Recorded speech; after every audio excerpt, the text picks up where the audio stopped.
बिहार निवडणुकीच्या निकालानंतर काँग्रेसनं मुंबई महानगरपालिका निवडणूक स्वबळावर लढण्याचं निश्चित केल्याचं खात्रीलायक सूत्रांनी सांगितले।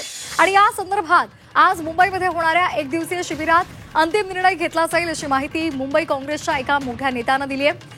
पक्षाचे महाराष्ट्राचे प्रभारी रमेश चेन्नीथल्ला यांच्या अध्यक्षतेखाली हे शिबिर होणार आहे असं सुद्धा कळतंय।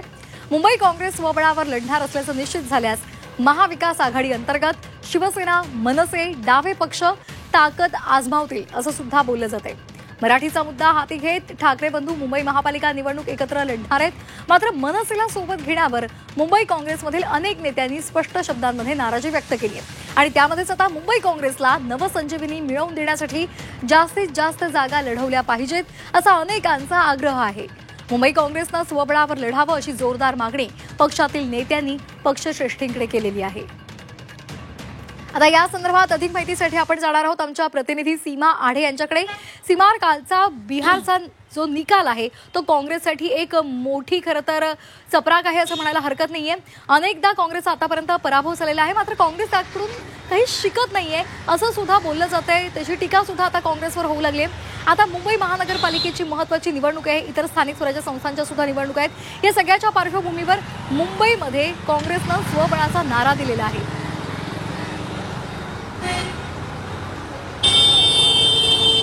नक्की श्वेता, खरं तर काल बिहारच्या निवडणुकीचे निकाल जाहीर झाले आणि यामध्ये काँग्रेसच्या पदरात पुन्हा एकदा एक मोठं अपयश आल्याचं आपल्याला पाहायला मिळालं। आणि ते अपयश पाहता महाराष्ट्रामध्ये होणाऱ्या स्थानिक स्वराज्य संस्थांच्या निवडणुकीमध्ये आता मुंबई काँग्रेस किंवा मग महाराष्ट्र काँग्रेस आपल्या स्ट्रॅटेजीमध्ये अर्थात बदल करणार आहे।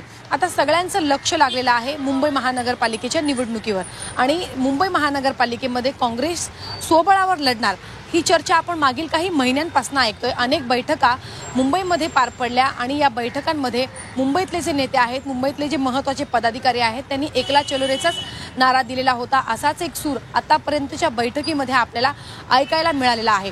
काँग्रेसच्या नेत्यांचं असं म्हणणं आहे की मुंबईमध्ये कार्यकर्त्याला जिवंत ठेवण्यासाठी किंवा कार्यकर्ते वाढवण्यासाठी ही जी निवडणूक आहे ती कार्यकर्त्यांसाठीच आहे। त्यामुळे आपण कुठेतरी स्वबळावर लढल्यानंतर कार्यकर्त्यांना कुठेतरी उभारी मिळेल आणि पक्षाला जास्तीत जास्त लोक हे जोडले जातील।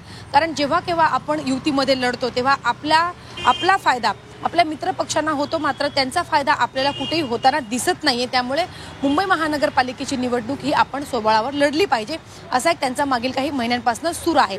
आज महत्त्वाची बैठक चेन्नीथल्ला जे काँग्रेसचे नेते आहेत आणि महाराष्ट्राचे प्रभारी आहेत त्यांच्या नेतृत्वाखाली एक दिवसीय शिबिर पार पडणार आहे। आणि याच आजच्या शिबिरामध्ये खरं तर मुंबई संदर्भात अंतिम निर्णय जो आहे तो घेतला जाईल। स्वबळावर जायचं आहे की मग जे महाविकास आघाडीमधले जे घटक पक्ष आहेत त्यांच्यासोबत इतर काही जे ऑप्शन्स आहेत, इतर जे काही पर्याय आहेत त्या संदर्भात बोलण्यासंदर्भात आजच्या शिबिरामध्ये अंतिम निर्णय जो आहे तो घेतला जाईल। आता काँग्रेसने स्वबळावर जाण्याचा निर्णय का घेतला याचं एक कारण म्हणजे मनसे ठाकरे बंधूंची मागील काही महिन्यांपासून जवळीक वाढलेली आहे आणि युतीमध्ये निवडणुका लढवण्याची तयारी सध्या ते करतायत। त्यामुळे मनसेला जर आपण सोबत घेतलं तर मुस्लिम समुदाय नाराज होऊ शकतो, उत्तर भारतीय नाराज होऊ शकतात, याचा फटका आपल्याला बसू शकतो। अगदी त्यामुळे त्या मतदारांचा आपल्याविषयी त्या मतदारांचा फटका आपल्याला पडू नये यासाठी काँग्रेसनं हा खरं तर नारा घेतलेला आहे आणि त्यामुळेच आता ही जी स्ट्रॅटेजी आहे ती खरं तर काँग्रेसला फलदायी ठरणार का हेच पाहणं खरं तर महत्त्वाचं ठरणार आहे। धन्यवाद सीमा, दिलेल्या सविस्तर माहितीसाठी।